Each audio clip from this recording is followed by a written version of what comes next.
First up this evening, we have a public hearing regarding Ordinance 2021-66, and it is regarding the rezoning of 3739 Hawk Road. Mr. Creech. Thank you. Good evening, City Council. This Ordinance 2021-66 is a recommendation from the Planning Commission. Resolution 2102 is to change the zoning designation for 3739 Houck Road to rezone it from GB General Business to GI General Industrial. That property is currently occupied by Ohio Mulch. This is just a map highlighting the subject property. It's made up of two parcels that stretches from Houck Road to Interstate 275. The applicant is Vandalia Rental. They're currently located in Sharonville. They've been here since 2017. They're currently located at 11512 Gondola Street. They submitted the application to rezone that property in order to relocate their business to this new location. Their business, in order to be located there, has to be in a general industrial zone, so that's why they're asking for this rezone. Planning Commission reviewed this at a meeting in October. I'll get to that. I did want to point out that this particular property, as part of our comprehensive plan that was adopted last year, shows this property as a future industrial, as is most of the property there on Houck Road. This is just a conceptual site plan that they submitted as part of that for the Planning Commission that shows some improvements they'll make to the property as well as the building. Again, this is just the rezoning. If this is approved by City Council, they will have to come back to the Planning Commission for review and approval of the site plan and any improvements on the property. This is a list of all the notified neighbors, budding property owners that we notified, Planning Commission meeting, as well as this hearing tonight. And that the Planning Commission reviewed this request on October 13th, and after review, they did approve the rezoning, and it's their recommendation that City Council approve the rezoning of the property. The applicant, Kurt Varney, is here with Vandalia Rentals if you have any specific questions. Okay, is there anyone else here in the audience that came for this reason tonight? Seeing none, did anyone on council have any questions? Seeing none, thank you very much, and we'll go ahead and close out this public hearing. Thank you. All right, good evening again, and welcome to the Sharonville City Council meeting. If everyone would please rise, we're going to have a moment of silent prayer, then the Pledge of Allegiance, and this is all led tonight by Mr. Cook. Thank you.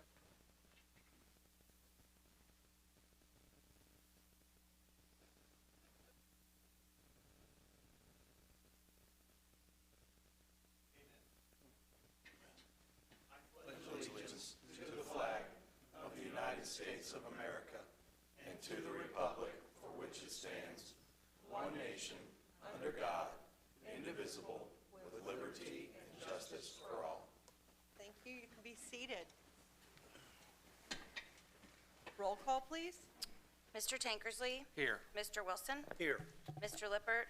Here. Mr. Lovett? Here. Mr. Cook? Here. Mrs. Knight? Here. And Mr. Schmidt? Here. Approval of minutes from November 4th council budget work session and November 9th for our regular council meeting. Were there any additions or corrections? Seeing none, those stand as written and distributed. Reports and communication, Mayor Hardman.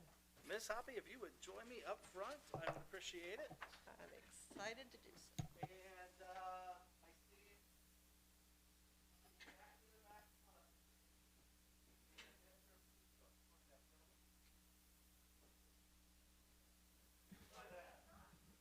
what is this?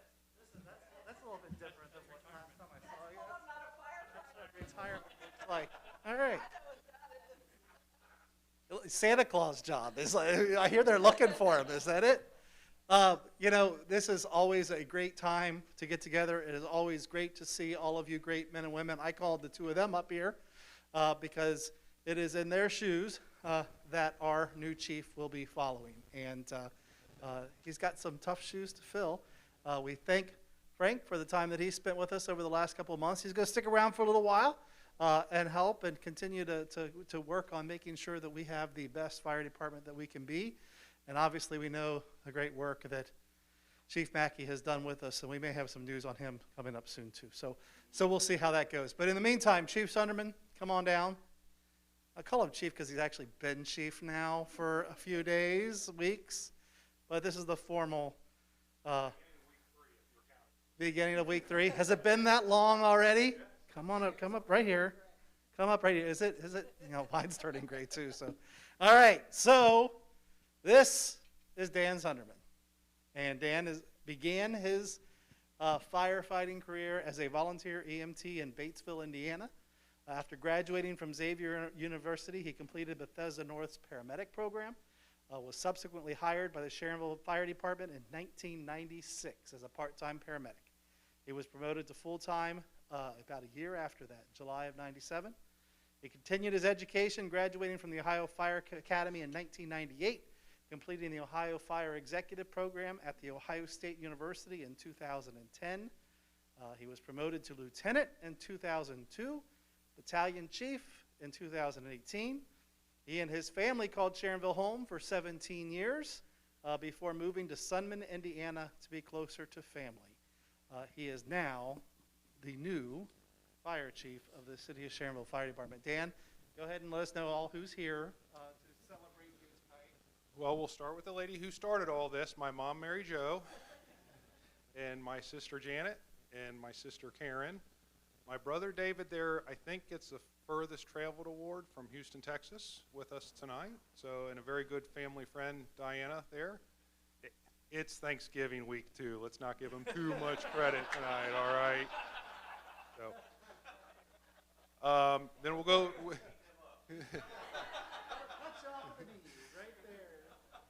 And then the real boss, my wife Tanya, the one who keeps the household running while I'm doing things here at Sharonville, and my son William, and my daughter Claire.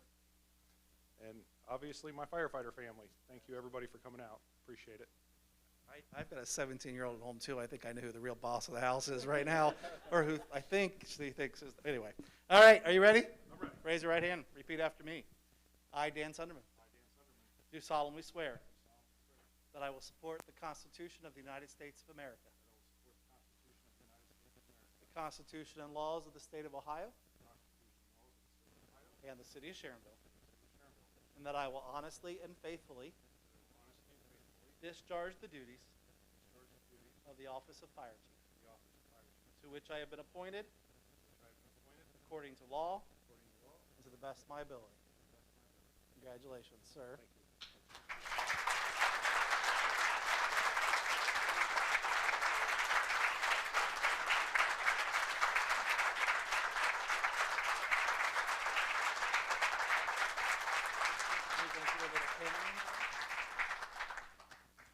Are we doing, is Tanya coming up to stick you?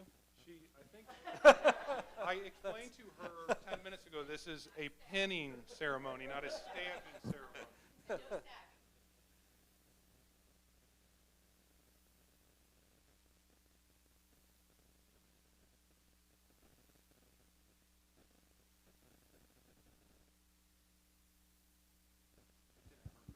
There you go. Congratulations.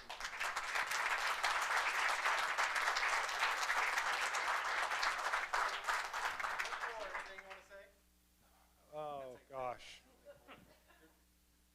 I hardly know where to begin. I truly appreciate everybody coming out tonight, and to the members of the Sharonville Fire Department back there. I truly look forward to working with each and every one of you. And I think that's about all I have to say tonight. So I have to say a few words in case they make me talk to the firehouse. So. I think we're gonna take a little break so you can get pictures and all that fun stuff. All of these folks want to congratulate you. I want to just take a moment before we do that because Mr. Cattleman, former Mayor Cattleman, currently the chairperson of our Civil Service Commission is here.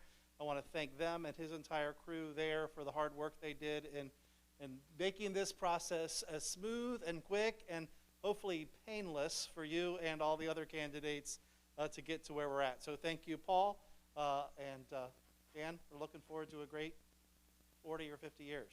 So better talk to Tony about that. All right, we're going to take a break for a few minutes.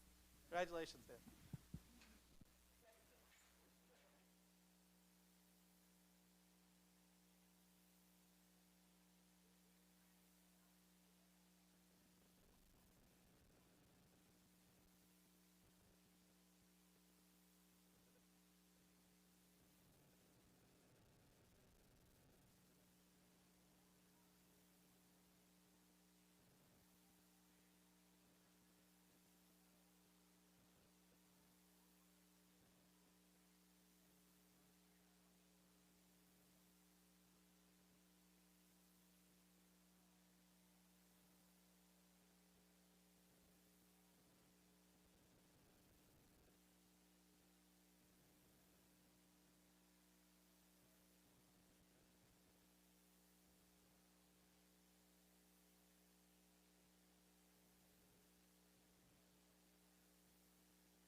ahead and proceed with the meeting.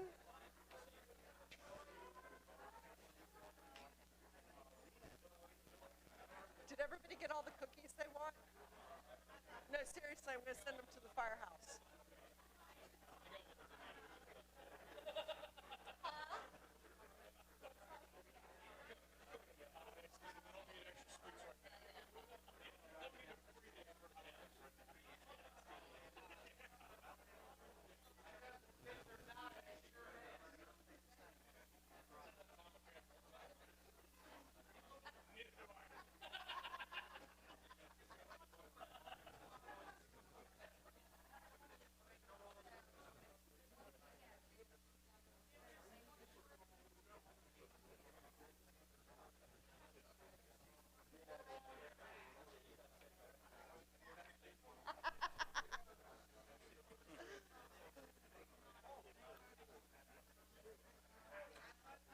Thank you. I forced cookies on them. I'm sorry, Chief. I didn't think so. All right, Nick. All right, so I want to give an update on our downtown flood mitigation project and the Main Street bridge to let you know. So this evening, our project oversight committee met. We were joined by Adam Weaver, who is our project manager from Tetra Tech, and he's politely hung over to stay with us for a little bit if anyone has any questions. But we want to give you a quick synopsis of our 45-minute meeting so all of you have at least some of that knowledge. There was a full presentation that we'll be happy to get out to all of you so you can see all of it, those of you that were not in that committee to deal with that. But I'm going to start with the bad news. We'll get to good news toward the end of it. So the project itself has increased in scope. So, and the reason for that is almost all a result of some Duke Energy poles that don't meet standards for Duke that will need to be replaced in order for us to continue with our project. So basically, we went from impacting 7 parcels along Main Street to impacting 18 parcels. So there's 11 parcels that we did not anticipate.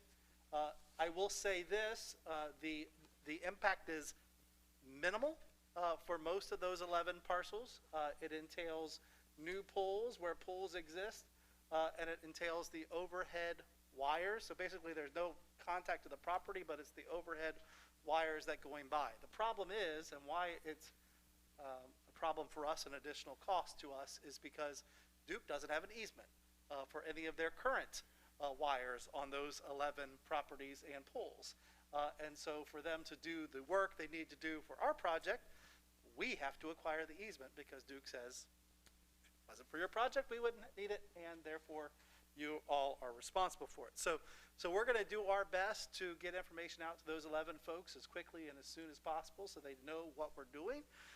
Obviously, you also know there have been increase in cost as a result of the expansion of the timeline of this project, as well as the pandemic and the cost to construction. So bottom line figure is this project now is about $860,000 more than what it was originally estimated and what we originally got a grant from FEMA for. So the original project cost was $2,562,000, actually $2,563,000.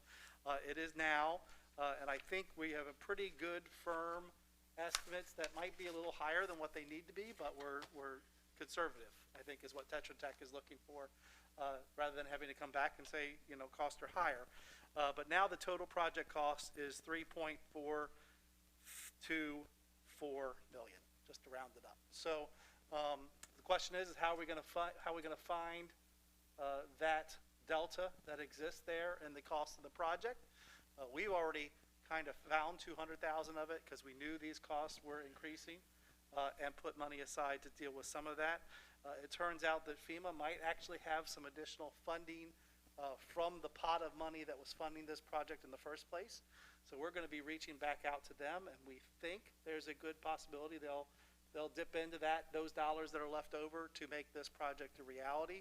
But the bottom line is it looks like we as a city are looking at additional cost from anywhere from $230,000 to $660,000 in order to make this project a reality. I think everybody in our project, our committee meeting earlier tonight have indicated that this is an extremely important project. I think we as council and administration have indicated this is probably one of the most important projects we have for the city to mitigate some of the flood issues to our downtown. And that while we don't like the change in dollar figures, it is a necessary project that needs to take place. So as far as moving forward, the immediate critical issues that are taking place are Tetra Tech and their consultants dealing with the right-of-way acquisition for those 11 additional properties in order to do what we need to do there. The construction timeline, what we're looking at is bidding to start in summer of 2022, construction to start in early fall of 2022.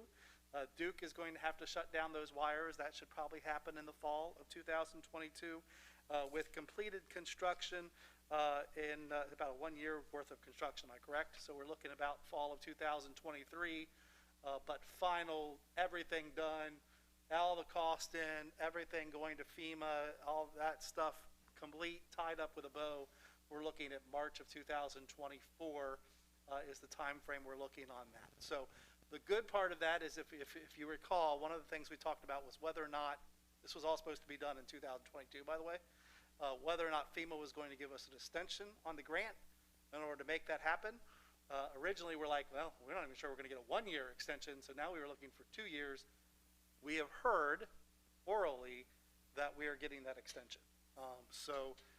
We haven't seen it in writing yet, but it looks like all is a go on that front. So we're able to hold on to those dollars, significant amount of dollars we're getting from the federal authorities to make that happen.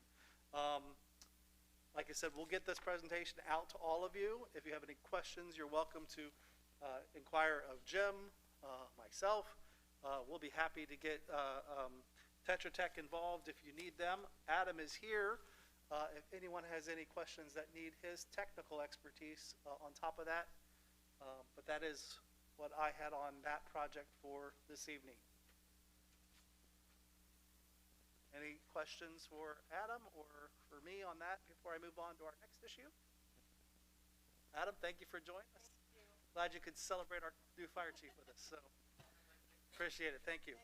I know that we do probably have some folks out here tonight because I've seen stuff on the internet and received emails this week with regard to our Halk Road project and some of the issues that we are encountering with regard to the construction there and our lovely issues with Norfolk Southern and the railway tracks that exist there on Halk Road that are impeding some of our abilities. So if you are aware, we have been having some issues with regard to emergency access because of some long delays that are occurring with the railroad on Halk Road, and at times may very well go into 2 hours or more worth of blocking of that Halk Road. It was my understanding through our work with our crews at ODOT and folks that were working on the Halk Road project that there would always be emergency access from 42 to get all the way down Halk Road. That has not been the case. I will say that our fire chief and our police chief have been aware of that. They're not happy about it, but they have been at least aware of the issue and been on top of trying to make sure they do what they can to make sure that there is a contingency plan in place when a train blocks Halk Road and we can't get an emergency vehicle to that area because we're unable to cross the culvert or trench or whatever that thing is that we're dealing with and working on right now. We have now worked it out so that there will be emergency access from the east going west, except for a period of time from November 28th through December 1st. Am I correct on that? And the reason why we're being told is because there just aren't metal plates that are wide enough to go over the trench that is being worked on to make that project happen. So as I said, the fire chief, our acting chief, police chief are all aware of the problem.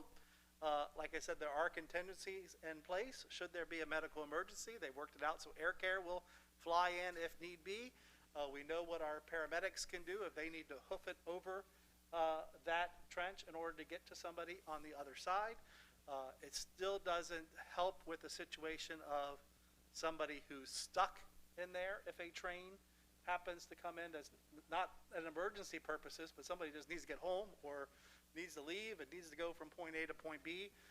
Doesn't help that situation. That's a continued conversation that we are going to have with Norfolk Southern to keep them apprised of the situation, and that when their trains are blocking that particular road, it is preventing individuals from getting out. We certainly will let them know that that time frame we're talking about, November 28th through December 1st, is critical, that they try to keep that track, at least that portion of the track, as clear as possible. But I think you all know that sometimes it's like hitting our heads against the wall trying to deal with the trains. We're doing all we can to work with both our state, our federal legislators, to continue to impress upon them the need to deal with some of these train blockage issues. There's a whole slew of reasons why they're happening now worse than maybe they were before. In the next edition of our hometown guide, there's going to be a whole page full of information to share that kind of stuff, but we can talk to her blue in the face about why that's happening, but it can, and it shouldn't. And unfortunately, federal law doesn't let us enforce things to make it better. But we are doing what we can to try to either change that or make things happen to at least get the train folks to listen to us. So I wanted to give that update. I'm sure you'll probably hear from some of these folks at the appropriate time here this evening, but that's what we have. That's where we are at on the Houck Road project. Obviously there was a delay as a result of some work or lack of information that MSD had. And so we're dealing with MSD and trying to figure out what kind of remedy they have for problems that they are creating for our residents and our businesses as a result of their inability to keep their plans and their information and do what they're supposed to be doing to make a project like this happen. So we're still in those conversations and those negotiations to deal with that. But our intent is to be that's part of this phase of the project to be done. Jim, can you help me out on that? Is going to be on December. Initially, we were told mid-December, but that may be expedited now, but they were looking at. So I'm going to say mid-December. Hopefully we'll have the road open again before that, but mid-December we'll be there. And then obviously that's this phase, and then we'll have another phase in the spring, summer of next year as we finish up that project. But I think that is all I have by way of my report this evening. Are there any questions?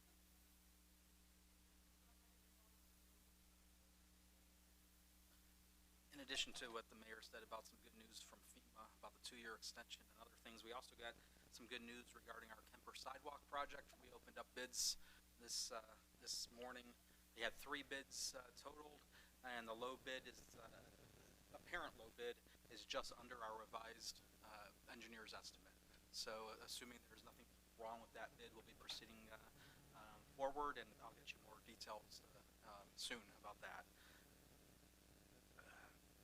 Secondarily, there at your table, at your seats this evening, was a piece of legislation that we're requesting as late delivery. Mark will talk more about this. It's 2021-73E in his report, but this is based on a law committee discussion why this is a late delivery this evening.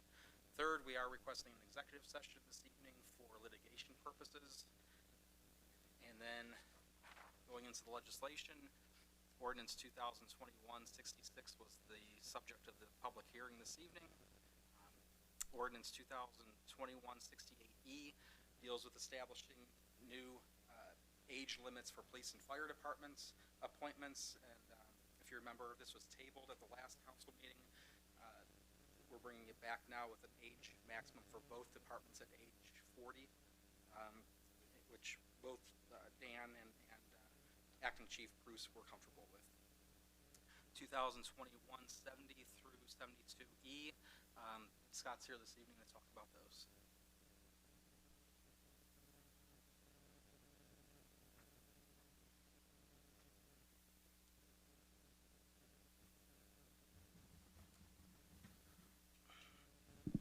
Good evening. First piece of legislation, Ordinance 2021-70E, authorized the discretionary bonus that we discussed at the budget work session, and then we again discussed at the law committee. This provides an approximate 1% of base pay. It'll be paid by eligible staff receiving 20 hours of pay for full-time employees and 12 hours for part-time employees. It also authorizes the COLA that was incorporated in the budget that we discussed for 2022, a 3% cost of living increase. So there's also authorization for to provide New Year's Eve off, in addition to New Year's being observed on January 3rd for the city buildings. That will function in those that work in buildings that will be able to be just shut down for the day, of having an extra bonus kind of day off. For those that police and fire that cover 24-hour shifts and it's not practical to shut down that service, they'll receive an additional 8 hours of pay as part of that bonus. So any discussions or questions on that piece of legislation? All right, Ordinance 71E simply appropriates the funds to fulfill that bonus. That's a very rounded up, very quick math that we did to come up with those calculations. So that is what's going on with there across all the funds that pay out payroll.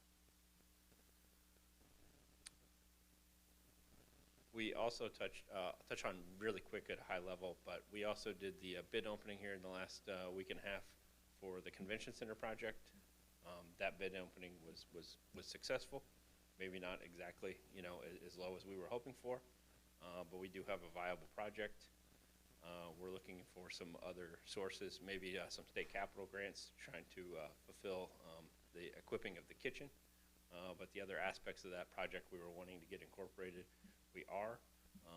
We are looking to price the debt on that next Tuesday, November the 30th. So just to keep you up aware, if anybody wants to talk through details of that, I'm happy to discuss those. Are there any questions? Thank you. Thank you. I don't know if Scott touched on the Christmas gift 72E, but that was also recommended through law committee that we increase the annual Christmas gift from $35 to $50 for employees and retirees who come to the Christmas banquet. And again, this year it's going to be a Kroger card, not a honey baked. Yeah, a ham. Are there any questions for Mr. Lucas? Seeing none, I'll go on to my report. I just want to remind everyone that January 11th, it's going to be a busy night before the council meeting. If everybody could try to get here by 6:20, that would be awesome. 6:30, we're going to have our picture made. 6:40-ish, the mayor's going to swear us in. And then 7 o'clock is when our meeting will start. So that'll be a busy evening. Try to build in just a little bit of time. If your families want to come and take pictures with you or what have you, you're welcome to do that. Reminder, if you have not responded to the email sent out from Diane Rave, I think she used most of our private emails, not our city email. But if you could, please respond to her regarding your availability for meetings. I know most people were available at Mark's suggestion, the end of December. So if you could just please respond to her, that would be great too. She does want our input and has asked for it. So is there any questions for me? If not, everyone have a wonderful Thanksgiving. And we'll move on to our Clerk of Counsel, Mrs. Buchheit. Hi, no report really. I sent out some council dates that I'm gonna have to send out again because it didn't work the first time, so. Not a It's just to problem. review what you guys have already really reviewed anyway, but I'll send them out soon. So that's it. Thank you. I thought maybe he was being nice, sending us all a calendar. Right. That was sweet of her, wasn't it? Auditor, Mr. Cunningham. Good evening, everybody. Through October, represents 83% of our budget. The general fund we've only spent roughly a little less than 70% of that. The fire fund, about 73%. And also, there are no significant or really any transfers to speak of in the month of October. And that's my report, and I wish everybody a happy Thanksgiving. Are there any questions? Seeing none, we'll go ahead and move on to our treasurer, Mr. Irie. Good evening. This is the tax report for October 31st, 2021. The year-to-date income tax is up 10.94%. Lodging tax is up 15.55%.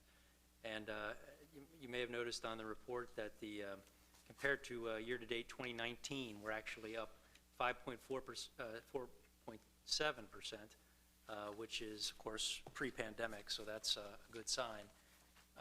In terms of the income tax collection, we are 98% of the estimated amount already through the year, and this is at the 83.3 percentage through the calendar years, or at 98% collected, so another good sign. Great. Thanks. Thank you. Are there any questions? Seeing none, our law director, Mr. Pietmeyer. Thank you. With reference to Ordinance 73E, at the last Law Committee meeting when we discussed having the $50 gift to employees, which I believe would include different members of boards, for some reason Ohio law specifically says that the Planning Commission, it's the only commission I know, that is not allowed to get any kind of compensation from the city. And I checked the Ohio Ethics Law, and it does define compensation of anything of value, but it does provide that you are allowed to reimburse people for their expenses in performance of their duties. So in trying to find a way to give the members of the Planning Commission what really isn't much, but it is a $50 gift card, I talked to Jim about it, and we decided that it would be fair to consider I was never on the Planning Commission, but I know being on the Board of Zoning Appeals back in the mid-'80s, you would drive the different sites. Sometimes you'd take pictures. You would also drive to the meetings, and that $50 would be a fair estimate of the cost that each member of the commission would expend on their own in doing their duties. So that's what's behind this ordinance. It was a way basically to justify the giving them a gift card also. And just weighing in a little bit on the train issue, we actually do have an ordinance, 55301, that says a railroad cannot block a track or a street for more than 5 minutes, and every 5 minutes, according to our ordinance, they would have to free up the intersection for at least 3 minutes.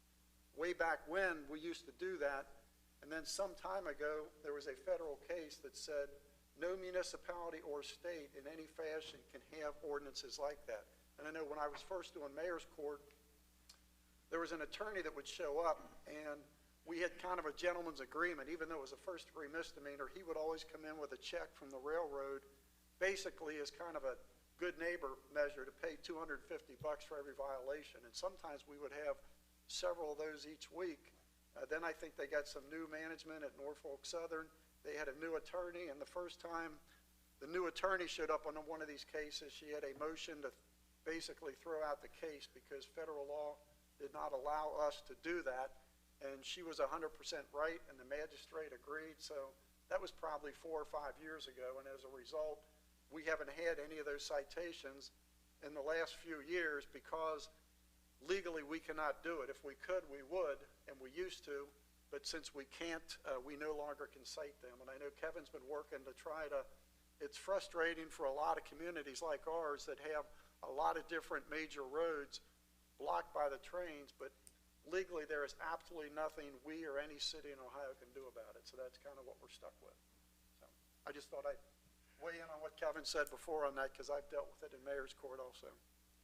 Thank you. Are there any questions for Mr. Pietmeyer? Seeing none, we'll move on. This is the time. Any residents that wish to be heard this evening, please come up to the microphone, give us your name and address, and feel free to talk with us. My name is John Stolman. My address is 11987 Runyon Drive in Sharonville. I brought up the issue about the train stop. I live on Runyon Drive, which is off of Houck Road. My family, my business is affected by this. I get it. You know, I'm in construction. I understand construction delays. When it was 45 days of a closure, it was understandable. We actually didn't have a train stopped on the tracks, and so it wasn't a problem. I get construction delays, but this has gone on far too long. I had to walk my mom, who's my next door neighbor, through the construction zone because she's stuck trying to get home from Bible study, with a train stuck on the road for 2 hours. I've got people driving up and down the roads, we're stuck. How do we get home? My kids are home alone, they're from Gilkey Window and Caruso and all the major companies, their employees are stuck. And trying to run a business, trying to have a family, trying to coordinate with babysitters and everything with this, it's just something that we're fed up with it. And I know the city's doing everything they can do, but I just felt like, I had to say something because, we said, yep, 45 days, we understand. And construction delays, I get it. But when he came back and said, it's going to be another 6 weeks, it's like, we're in January, I know you said it's going to be expedited and it might happen middle of December, and I'm not holding up my breath for that. So I'm just here to vent my frustration and to, let you guys know that it just can't keep going like this.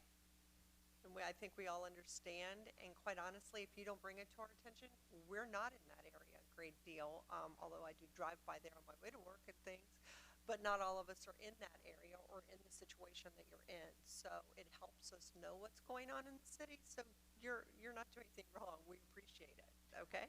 Well, I sent an email to most of the council members. I didn't send it to everyone, but I've got a printed off copy here in case someone didn't get a copy and wanted to read it.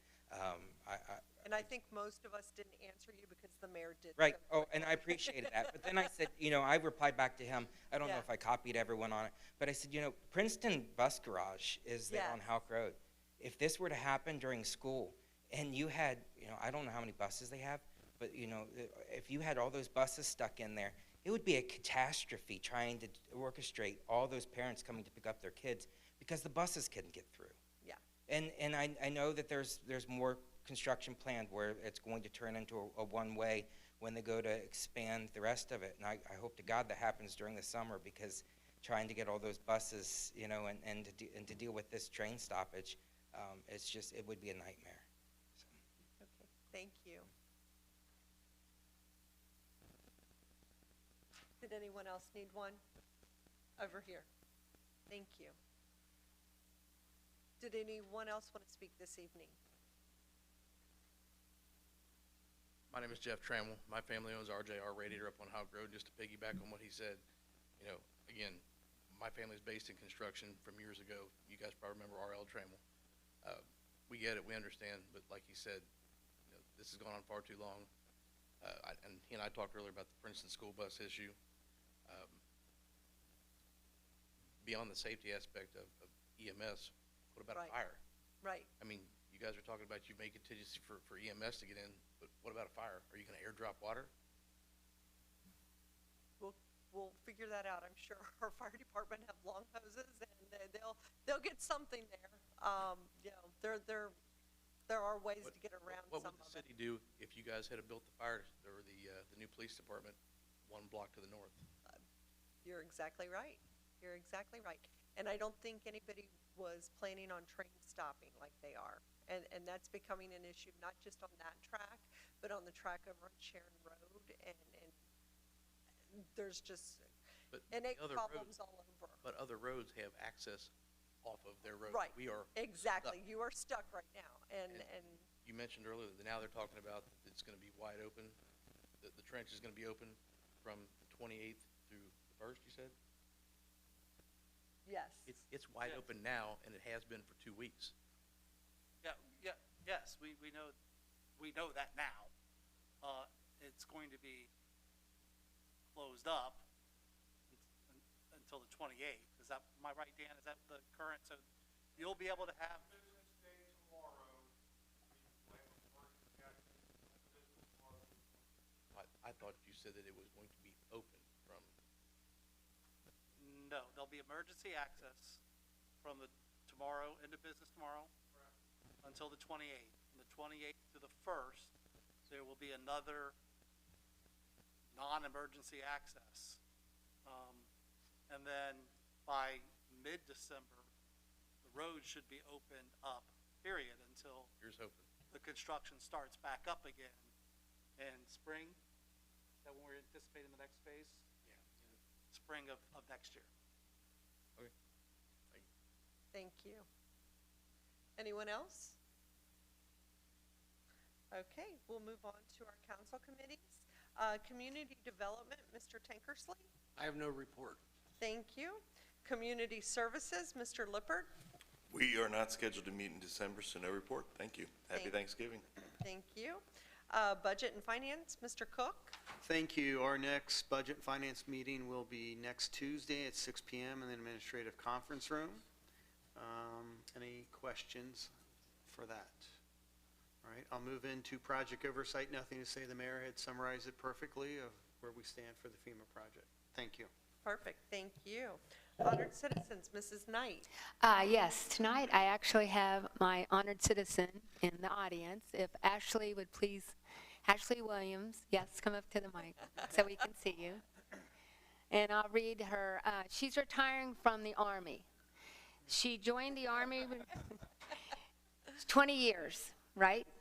She joined the Army Reserve on February 25th, 2001, went basic training at Fort Jackson in South Carolina after graduating from Norwood in June of 2001, came back to Ohio to attend Wright State September 2001 through May 2002, then transferred to the U.S. Army Medical Center and School in Fort Sam Houston, Texas to study radiology technology, was sent to Fort Campbell, Kentucky to finish clinicals and graduated the radiology tech program in April of 2003. She returned to Cincinnati in the summer of 2003, shortly met her husband Chris. They got married and moved to Sharonville in 2004, and they've been living in Sharonville ever since. She served most of her career out at the Colonel Dudley M. Outcoat United States Army Reserve Center on Mosteller Road, right here in Sharonville. She served under the 914th Combat Support Hospital and the 256th Combat Support Hospital for 17 years.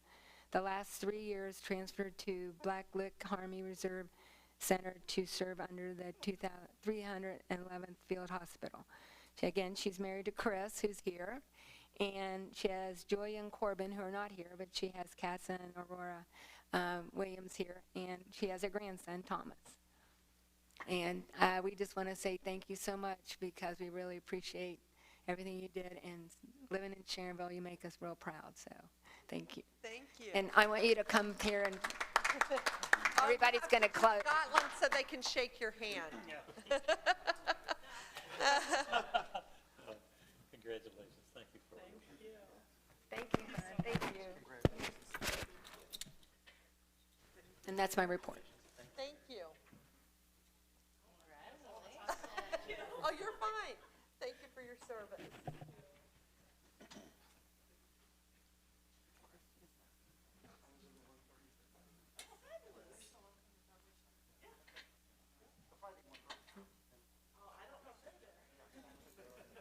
That's where my unit was.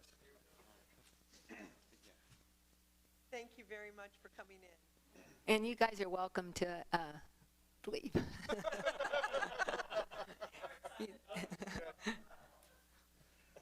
Thanks again, Ashley. Okay, we'll continue on. That was very nice, Mrs. Knight. Thank you. Law and Public Safety, Mr. Schmidt.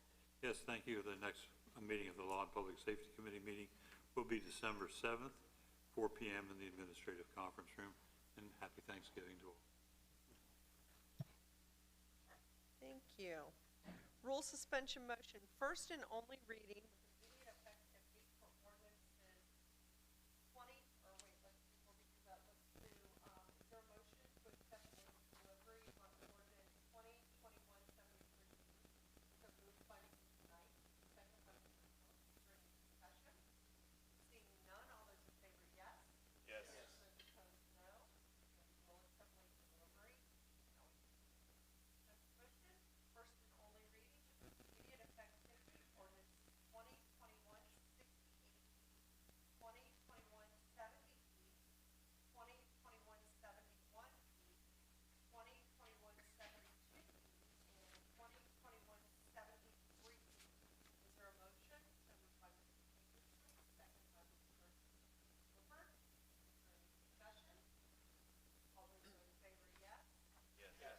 Those opposed, no, and that does carry. And we will move on to unfinished business, please. Okay.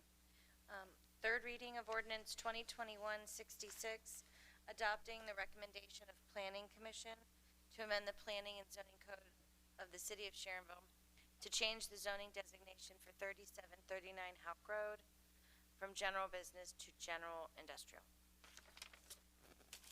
Is there a motion to pass ordinance 2021-66? So moved by Mr. Wilson, second by Mr. Lovett. Is there any discussion? Seeing none, roll call. Mr. Tankersley? Yes. Mr. Wilson? Yes. Mr. Lippert? Yes. Mr. Lovett? Yes. Mr. Cook? Yes. Mrs. Knight? Yes. Mr. Schmidt? Yes. Ordinance 2021-66 has been approved. New business? All right. First and only reading of emergency ordinance 2021-68E, amending prior ordinance 2006-30, establishing maximum age for initial appointments to the police and fire departments. Is there a motion to pass ordinance 2021-68E? So moved by Mrs. Knight, second by Mr. Lovett. Is there any discussion? Roll call. Mr. Tankersley? Yes. Mr. Wilson? Yes. Mr. Lippert? Yes. Mr. Lovett? Yes. Mr. Cook? Yes. Mrs. Knight? Yes. And Mr. Schmidt? Yes. Emergency ordinance 2021-68E has been approved. First and only reading of emergency ordinance 2021-70E, approving a discretionary bonus and cost of living adjustment for full-time and permanent part-time employees and declaring an emergency. Is there a motion to pass ordinance 2021-70E? So moved by Mr. Lippert, second by Mr. Wilson. Is there any discussion? Seeing none, roll call. Mr. Tankersley? Yes. Mr. Wilson? Yes. Mr. Lippert? Yes. Mr. Lovett? Yes. Mr. Cook? Yes. Mrs. Knight? Yes. And Mr. Schmidt? Yes. Emergency ordinance 2021-70E has been approved. First and only reading of ordinance 2021-71E, amending 2021 appropriations for various funds. Is there a motion to pass ordinance 2021-71E? So moved by Mr. Wilson, second by Mrs. Knight. Is there any discussion? Roll call. Sorry. Did I do something wrong? No, they're fighting over there. Who gets their hand Oh, up okay. first? Mr. Tankersley? Yes. Mr. Wilson? Yes. Mr. Lippert? Yes. Mr. Lovett? Yes. Mr. Cook? Yes. Mrs. Knight? Yes. And Mr. Schmidt? Yes. Ordinance 2021-71E has been approved.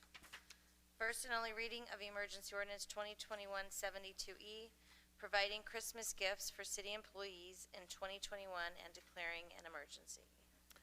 Is there a motion to pass ordinance 2021-72E? So moved by Mr. Tankersley, second by Mrs. Knight. Is there any discussion? Seeing none, roll call. Mr. Tankersley? Yes. Mr. Wilson? Yes. Mr. Lippert? Yes. Mr. Lovett? Yes. Mr. Cook? Yes. Mrs. Knight? Yes. And Mr. Schmidt? Yes. Emergency ordinance 2021-72E has been approved. First and only reading of emergency ordinance 2021-73E, providing reimbursement for members of the Sharonville Planning Commission for 2021 and declaring an emergency. Is there a motion to pass ordinance 2021-73E? So moved by Mr. Tankersley, second by Mr. Lippert. And before we go on in discussion, Mrs. Knight, you probably want to abstain from this vote. Okay, thank you. All right, any discussion? Seeing none, roll call. Mr. Tankersley? Yes. Mr. Wilson? Yes. Mr. Lippert? Yes. Mr. Lovett? Yes. Mr. Cook? Yes. Mr. Schmidt? Emergency ordinance 2021-73E has been approved. All right. No one else is here to be heard. There are, we'll do other matters now. Mr. Cook? Real quick, I had the honor of subbing in for Mayor Hardman this Saturday evening, and it was to give a resolution to a great resident of the city of Sharonville, Annette Armacost. So from here on out, November 20th is Annette Armacost Day for all her years of service, especially for the VFW. Perfect. Thank you. Very much. Anyone else? for the good. Mrs. Knight? Just to remind everybody, the senior luncheon is December 13th. It's a Monday at 11:30. If you just want to let me know, or you can call the rec center and let them know, talk to Laura. Thank you. Thank you. And it's $3. Mr. Wilson? I would just, thank you, there we go. Remind everyone, December the 9th at 7 o'clock is the Sounds of the Season concert at Princeton. It's always the biggest concert of the year, and, you know, it's free to the public, and boy, it's entertainment that you would pay big money for on Broadway, but it's a great, great night, and would encourage anyone to come. Thank you, Put you in the Christmas spirit. Thank you very much. Yep. Anyone else? Okay, is there a motion to go into executive session for the ORC Section 121.22 G3, conferencing with our attorney regarding litigation? So moved by Mr. Cook, second by Mr. Lippard. Is there any discussion? Roll call. Mr. Tankersley? Yes. Mr. Wilson? Yes. Mr. Lippert? Yes. Mr. Lovett? Yes. Mr. Cook? Yes. Mrs. Knight? Yes? Mr. Schmidt? Yes. We will go into executive session. We will not have any business but adjournment when we come out, so thank you. Have a happy holiday.